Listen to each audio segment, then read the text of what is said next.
Welcome to ET20 update చూద్దాం. Telugu cinema స్థాయిని పెంచిన బాహుబలి మరోసారి ప్రేక్షకుల ముందుకు రానుంది. 2 భాగాలున్న ఈ మూవీ ఒకే పార్ట్ లో రానుండగా ఈ మూవీ రన్ టైం పై నటుడు రానా ఇంట్రెస్టింగ్ కామెంట్ చేశారు. రన్ టైం ఎంతనేది తనకు కూడా తెలియదని చెప్పారు. 4 గంటలు అని పోస్టులు పెడుతున్నారని, అంత నిడివి ఉంటే చూస్తారా అంటూ చెప్పుకొచ్చారు. ఈ మూవీ నిడివి విషయం కేవలం రాజమౌళికి మాత్రమే తెలుస్తుందని చెప్పారు. దర్శక ధీరుడు రాజమౌళి తెరకెక్కించిన Baahubali movie Baahubali the epic పేరుతో ప్రపంచవ్యాప్తంగా అక్టోబర్ 31న ప్రేక్షకుల ముందుకు రానుంది. ఇప్పటికే ఈ మూవీ వరల్డ్ వైడ్ గా ఎన్నో రికార్డులు సొంతం చేసుకుంది. ప్రస్తుతం రిలీజ్ లో కూడా భారీ వసూళ్లనే రాబడుతుందని సినీ ఇండస్ట్రీలో టాక్ వినిపిస్తోంది. నితిన్ హీరోగా వర్ష బొల్లమ్మ కలిసి నటించిన చిత్రం తమ్ముడు.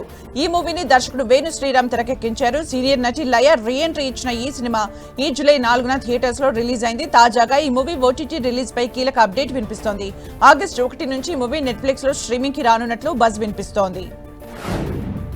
పాన్ ఇండియా స్టార్ ప్రభాస్ హీరోగా నటిస్తున్న లేటెస్ట్ సినిమాల్లో ది రాజా సాబ్ ఒకటి. ఈ మూవీ నుంచి మేకర్స్ మ్యూజికల్ ట్రీట్ ఇచ్చేందుకు సిద్ధమవుతున్నట్లు తెలుస్తోంది. ఈ మూవీ నుంచి ఫస్ట్ సింగిల్ ను రిలీజ్ చేసేందుకు మేకర్స్ సిద్ధమవుతున్నారని టాక్ వినిపిస్తోంది. అన్ని కుదిరితే ఆగస్టు మొదటి వారంలో అలా మొదటి పాటని విడుదల చేసే యోచనలో మేకర్స్ ఉన్నట్టుగా రూమర్స్ వినిపిస్తున్నాయి. పవర్ స్టార్ పవన్ కళ్యాణ్ హీరోగా ప్రియాంక అరుల్ మోహన్ హీరోయిన్ గా కలిసి నటిస్తున్న చిత్రం ఓజీ. దర్శకుడు సుజీత్ ఈ మూవీకి దర్శకత్వం వహిస్తున్నారు. ఈ మూవీపై మరో సాలిడ్ బజ్ వినిపిస్తోంది. మరో విధ్వంసకర టీజర్ ను మేకర్స్ రిలీజ్ చేసే ఛాన్స్ ఉన్నట్టుగా టాక్ వినిపిస్తోంది. మరో టీజర్ ఆగస్టు 15కి అలా సిద్ధం చేస్తున్నారని సినీ ఇండస్ట్రీలో టాక్ వినిపిస్తోంది. ఇప్పటికే ఈ మూవీ నుంచి వచ్చిన అప్డేట్స్ ప్రేక్షకుల్లో భారీ అంచనాలు క్రియేట్ చేశాయి. పవర్ స్టార్ పవన్ కళ్యాణ్ హీరోగా నిధి అగర్వాల్ హీరోయిన్ గా కలిసి నటిస్తున్న చిత్రం హరిహర వీరమల్లు. ఈ సినిమా కోసం పవన్ అభిమానులు ఆసక్తిగా ఎదురు చూస్తున్నారు. ఈ మూవీ నుంచి ఆల్రెడీ 4 పాటలు వచ్చేసాయి. నెక్స్ట్ సాంగ్ కోసం రాబోతున్నట్లు తెలుస్తోంది. ఈ సాంగ్ ని ఈ నెల 18 లేదా 19వ తేదీలో రిలీజ్ చేయనున్నట్టు రూమర్స్ వినిపిస్తున్నాయి. ఈ నెల 24న గ్రాండ్ గా ఈ మూవీ పాన్ ఇండియా లెవెల్లో రిలీజ్ కానుంది. హరిహర వీరమల్లు థియేటర్స్ లో సందడి చేసే సమయం ఆసనమైంది. పవన్ కళ్యాణ్ టైటిల్ పాత్రలో నటించిన ఈ పాన్ ఇండియా చిత్రం 2 భాగాలుగా ప్రేక్షకుల ముందుకు రానుంది. తొలి భాగం Harihara Veeramallu part 1 స్వాడ్ versus spirit పేరుతో ఈ నెల 24న విడుదల కానుంది. ఈ క్రమంలో ఈ చిత్ర ప్రీ రిలీజ్ వేడుకను ఈ నెల 20న వైజాగ్ లో నిర్వహించనున్నట్లు చిత్ర వర్గాలు ప్రకటించాయి. విశ్వంభర మూవీ కోసం మెగా ఫ్యాన్స్ ఎంతో ఆసక్తిగా ఎదురు చూస్తున్నారు. ఇప్పటికే ఈ చిత్రానికి సంబంధించిన అప్డేట్స్ ఈ సినిమాపై అంచనాలు పెంచేశాయి. అయితే ఈ సినిమాలో స్పెషల్ సాంగ్ ఉండనుందని, దీని షూటింగ్ ఇంకా బ్యాలెన్స్ ఉందని చిత్ర యూనిట్ చెబుతోంది. ఈ పాటను చిరంజీవి నటించిన ఓ చిత్రంలోని పాటకు రీమిక్స్ వర్షన్ అని టాక్ వినిపిస్తోంది. ఈ పాటలో బాలీవుడ్ బ్యూటీ మౌని రాయ్ మెగాస్టార్ తో కలిసి డాన్స్ చేయనున్నారు. మెగాస్టార్ చిరంజీవి హీరోగా, నయనతార హీరోయిన్ గా దర్శకుడు అనిల్ రావిపూడి దర్శకత్వంలో రూపొందుతున్న ఈ భారీ మాస్ కమర్షియల్ సినిమా షూటింగ్ వేగంగా జరుగుతోంది. షూటింగ్ నుంచి వస్తున్న చిన్న లీక్స్ సినిమాపై ప్రేక్షకుల ఆసక్తిని మరింత పెంచుతున్నాయి. తాజాగా ఈ సినిమాలో మెగాస్టార్ చాలా ఇంట్రెస్టింగ్ పాత్రలో కనిపించనున్నట్లు ఫిలిం నగర్ లో టాక్ వినిపిస్తోంది. చిరంజీవి ఈ సినిమాలో డ్రిల్ మాస్టర్ పాత్రలో కనిపించనున్నారని ప్రచారం వినిపిస్తోంది. హీరో విజయ్ దేవరకొండ నటిస్తున్న లేటెస్ట్ చిత్రం కింగ్డమ్. ఈ మూవీ కోసం ప్రేక్షకులు ఎంతో ఆసక్తిగా ఎదురు చూస్తున్నారు. ఈ సినిమాను దర్శకుడు గౌతమ్ తిన్ననూరి డైరెక్ట్ చేస్తుండటంతో ఈ సినిమాపై అంచనాలు పీక్స్ కు చేరుకున్నాయి. ఈ సినిమా టికెట్ బుకింగ్స్ ను రేపటి నుంచి ప్రారంభం కానున్నట్లు టాక్ వినిపిస్తోంది. ఇండియన్ ప్రేక్షకులతో పాటు ఓవర్సీస్ ప్రేక్షకులు కూడా ఎంతో ఆసక్తిగా ఈ మూవీ కోసం ఎదురు చూస్తున్నారు. హీరో అక్కినేని అఖిల్ లేటెస్ట్ గా నటించిన చిత్రం లెనిన్.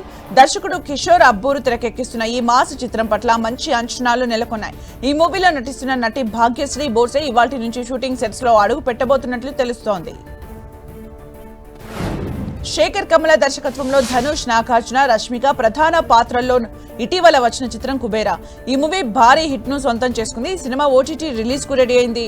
అమెజాన్ ప్రైమ్ వీడియో వేదికగా ఈ మూవీ ఎల్లుండి నుంచి స్ట్రీమింగ్ కానుంది. ఈ మూవీ ధనుష్ కెరీర్ లో భారీ హిట్ ను సొంతం చేసుకుంది. కేర్ ఆఫ్ కంచరపాలెం, ఉమా మహేశ్వర, ఉగ్ర లాంటి విజయవంతమైన చిత్రాలతో ప్రేక్షకుల్ని మెప్పించిన నిర్మాత ప్రవీణ పరుచూరి ఇప్పుడు ఆమె కొత్తపల్లిలో ఒకప్పుడు అనే సినిమాతో దర్శకురాలిగా పరిచయం అవుతున్నారు. రవీంద్ర విజయ్ ప్రధాన పాత్రలో నటించారు. రానా నిర్మాతగా వ్యవహరిస్తున్న ఈ సినిమా ఎల్లుండి రిలీజ్ కానుంది. ఈ మూవీ నుంచి వచ్చిన ట్రైలర్ ఆకట్టుకుంటోంది. నటి అనుపమ పరమేశ్వరన్ ప్రస్తుతం వరుస చిత్రాలతో బిజీగా ఉన్నారు. తాజాగా మలయాళంలో ఆమె నటిస్తున్న Janaki versus state of Kerala చిత్రం ఇప్పటికే షూటింగ్ పనులు ముగించుకుని రిలీజ్ కు రెడీ అయింది. ఈ సినిమాను పూర్తి కోర్ట్ రూమ్ డ్రామాగా రూపొందిస్తున్నారు. ఈ సినిమాను రేపు మలయాళంతో పాటు తమిళ, తెలుగు, హిందీ భాషల్లో రిలీజ్ కానుంది. జూనియర్ మూవీ విజువల్ గా ప్రేక్షకులకు కొత్త అనుభూతి ఇస్తుందని యంగ్ హీరో కిరీటి అన్నారు. ఆయన హీరోగా పరిచయం అవుతున్న ఈ పాన్ ఇండియా సినిమాని రాధాకృష్ణ తెరకెక్కించారు. రజనీ కోరపాటి నిర్మించారు. శ్రీలీల హీరోయిన్ గా నటిస్తున్న ఈ చిత్రం ఎల్లుండి విడుదల కానుంది. ఇప్పటికే ఈ మూవీ నుంచి వచ్చిన అప్డేట్స్ ఆకట్టుకున్నాయి. సంజయ్ దత్, మౌని రాయ్, సన్నీ సింగ్ ప్రధాన పాత్రల్లో నటించిన హారర్ కామెడీ మూవీ భూత్ ని సిద్ధాంత్ సచ్దేవ్ మూవీకి దర్శకత్వం వహించారు. దయ్యాల్ని వదిలించే బాబాగా సరికొత్త అవతారంలో సంజయ్ కనిపించి అలరించారు. మే 1న విడుదలైన ఈ మూవీ బాక్సాఫీస్ వద్ద ఆశించిన విజయాన్ని అందుకోలేకపోయింది. తాజాగా ఓటీటీ ప్రేక్షకుల్ని అలరించడానికి సిద్ధమైంది. G5 ఓటీటీతో పాటు జీ సినిమాలో ఒకేసారి జూలై 18న స్ట్రీమింగ్ కానుంది. నటి కియారా అద్వానీ, నటుడు సిద్ధార్థ్ మల్హోత్రా దంపతులు తల్లిదండ్రులయ్యారు. వారికి పండంటి ఆడబిడ్డ జన్మించింది. ముంబైలోని రిలయన్స్ హాస్పిటల్లో కియారా ప్రసవించినట్లు సంబంధిత వర్గాలు తెలిపాయి. ప్రస్తుతం తల్లి, బిడ్డ ఆరోగ్యంగా ఉన్నారు. తాము తల్లిదండ్రులు కాబోతున్నట్లు ఈ ఏడాది ఫిబ్రవరి 28న ఈ జంట ప్రకటించింది. బాలీవుడ్ అగ్ర కథానాయకుడు అమితాబ్ బచ్చన్ ప్రధాన పాత్రలో నటించిన సూపర్ హిట్ చిత్రాల్లో డాన్ ఒకటి. 1978లో విడుదలైన ఈ చిత్రం బాక్సాఫీస్ వద్ద ఘన విజయాన్ని అందుకుంది. అమితాబ్ కు ఎంతో గుర్తింపు తెచ్చిపెట్టింది. అయితే ఈ చిత్రాన్ని ఉద్దేశించి ప్రముఖ పాటల రచయిత సమీర్ అంజాన్ ఆసక్తికర విషయాన్ని పంచుకున్నారు. ఈ సినిమాలోకి ఖైకే పాన్ బనారస్ వాలా పాట కోసం తన తండ్రి అంజాన్ వర్క్ చేశారని తాజాగా ఇచ్చిన ఇంటర్వ్యూలో తెలిపారు. సల్మాన్ ఖాన్ హీరోగా కబీర్ ఖాన్ తెరకెక్కించిన చిత్రం బజరంగి భాయిజాన్ 2015లో విడుదలైన ఈ సినిమా అప్పట్లో బాక్సాఫీస్ వద్ద కాసుల వర్షం కురిపించింది. దీనికి సీక్వెల్ రానున్నట్లు కొన్ని రోజులుగా వార్తలు వస్తున్నాయి. జూలై 17కు ఈ సినిమా 10 ఏళ్లు పూర్తి చేసుకోనున్న సందర్భంగా దర్శకుడు ఓ ఇంటర్వ్యూలో దీని గురించి మాట్లాడారు. ఖచ్చితంగా సీక్వెల్ తెరకెక్కిస్తానని చెప్పారు. నేటి తరానికి అనుగుణంగా ఉండేలా రూపొందిస్తానన్నారు. దీంతో సల్మాన్ ఫ్యాన్స్ ఫుల్ జోష్లో ఉన్నారు. విశేష ప్రేక్షక ఆదరణ పొందిన action spy thriller web series special OPS ఎప్పుడెప్పుడా అని ఓటీటీ ఆడియన్స్ ఆసక్తిగా ఎదురు చూస్తున్న సీజన్ 2 ఈ నెల 18 నుంచి జియో హాట్స్టార్ లో స్ట్రీమింగ్ కానుంది. ఇప్పటికే ఈ సిరీస్ నుంచి వచ్చిన మొదటి సీజన్ ప్రేక్షకుల్ని ఆకట్టుకుంది. తాజాగా రెండో సీజన్ తో ప్రేక్షకుల్ని ఆకట్టుకునేందుకు రెడీ అయింది.